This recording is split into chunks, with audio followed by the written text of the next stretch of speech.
Na semana passada, a palavra forte, a palavra importante do estudo da lição era está consumado. A frase está consumado. Quando o Senhor Jesus completou o sacrifício. Quando o Senhor Jesus deixou pronta a expiação dos nossos pecados. Quando ele decretou a vitória sobre Satanás.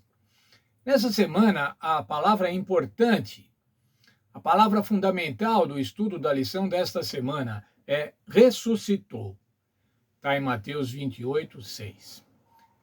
A ressurreição do Senhor Jesus se constituiu na vitória, na confirmação da vitória, no triunfo da vitória do Senhor Jesus sobre Satanás.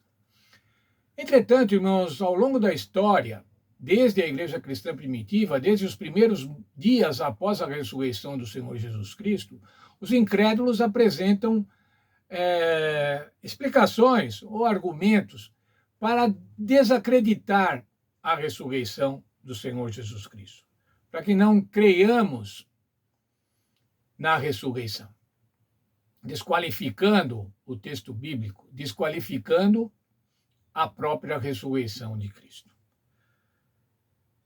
A lição apresenta 3 desses argumentos, desses falsos argumentos. O primeiro é que as aparições de Cristo após sua morte eram alucinações dos discípulos. Os discípulos tinham alucinações, eles estavam impressionados com tudo o que havia acontecido naqueles últimos dias e, portanto, eles tinham alucinações e parece que viam ao Senhor Jesus. O texto de 1 Coríntios 15, 6, nós já vimos ontem, Jesus apareceu a mais de 500 pessoas. Olha, irmãos, o que seria uma alucinação coletiva? Não, irmãos, é porque Jesus apareceu mesmo. Jesus ressuscitou mesmo. Outro argumento era o seguinte: Jesus, na verdade, não morreu na cruz. Ele desmaiou. E depois ele foi retirado da cruz, retomou a consciência, recuperou-se. E daí, então, ele apareceu aos discípulos. Mas era o próprio Jesus, não ressuscitado, nem morto ainda. João 19:30, quando vemos a frase está consumado, o Senhor disse está consumado e entregou o Espírito. Portanto, isso é, morreu. Entregou o Espírito de vida para Deus, o Pai. João 19:33. Mas chegando-se a Jesus e vendo que estava morto, não lhe quebraram as pernas. O que é esse texto, irmãos?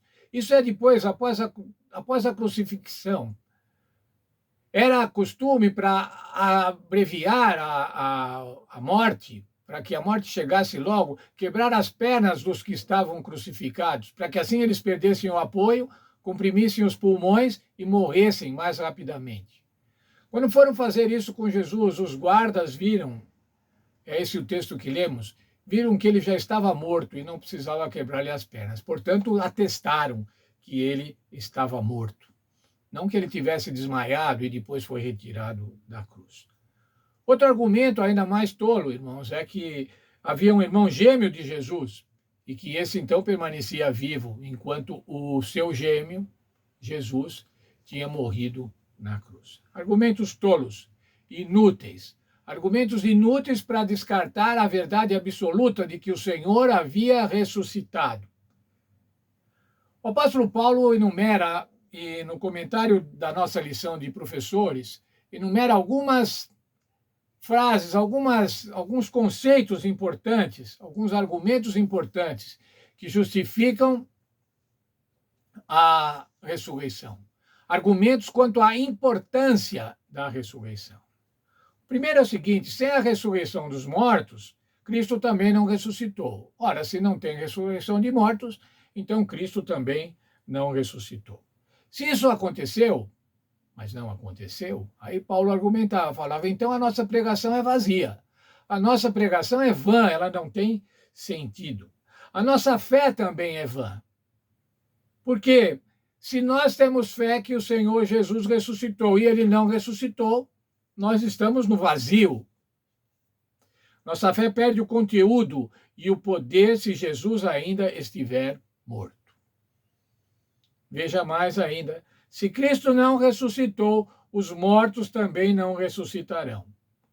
Não há esperança para qualquer que seja, para qualquer ser humano após a morte.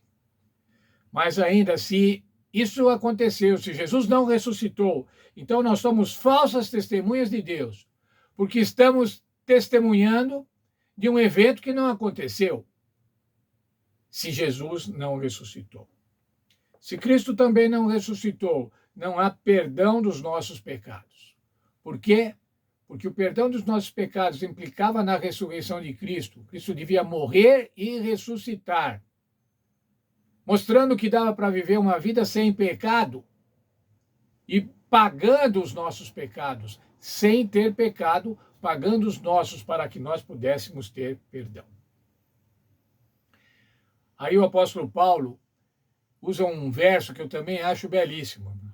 Se Cristo não ressuscitou e se a nossa esperança nele se limita a essa vida, nós somos as pessoas mais dignas de pena. E o verso que ele escreveu é esse, 1 Coríntios 15, 19.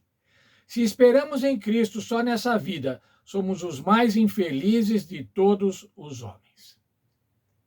Ora, se você tem o Senhor Jesus apenas como um mestre, apenas como um professor, um profeta, um filósofo, que já morreu, cujo túmulo está lá em Jerusalém, se você pensar desse jeito, por mais que você aceite os ensinos de Jesus, aceite as orientações de Jesus, aceite ver como Jesus tratava a todos, por mais que você se alinhe com Jesus, mas se você não crê na ressurreição, o apóstolo Paulo diz assim, você é o mais infeliz de todos. Por quê, irmãos?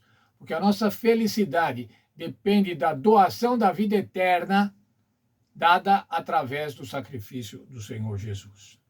O Senhor Jesus ressurreto, ele venceu a morte. E agora, então, ele é a primícia, como estudamos nessa semana, a primícia daqueles que dormem, a primícia de uma grande multidão. E nessa multidão, nós estamos lá. Eu quero estar lá nessa multidão da colheita que o Senhor Jesus vai fazer por ocasião da sua vida. Vamos orar. Senhor Deus, obrigado por esse estudo, obrigado pelo estudo desta lição da Escola Sabatina, quando estudamos sobre a gloriosa ressurreição do Senhor Jesus, o triunfo que marcou a vitória sobre a morte. E ao vencer a morte, o Senhor Jesus dá a cada um de nós a possibilidade de termos a vida eterna, se o aceitarmos como nosso Salvador pessoal e se deixarmos que Ele interceda por nós para que nós tenhamos os nossos pecados, as nossas faltas perdoadas. Nos abençoa, portanto, é o que eu te peço, em nome de Jesus. Amém. Muito bom sábado para todos. Que Deus abençoe cada uma das escolas sabatinas aonde vocês vão estar reunidos. Deus abençoe a todos. Tenham um sábado feliz.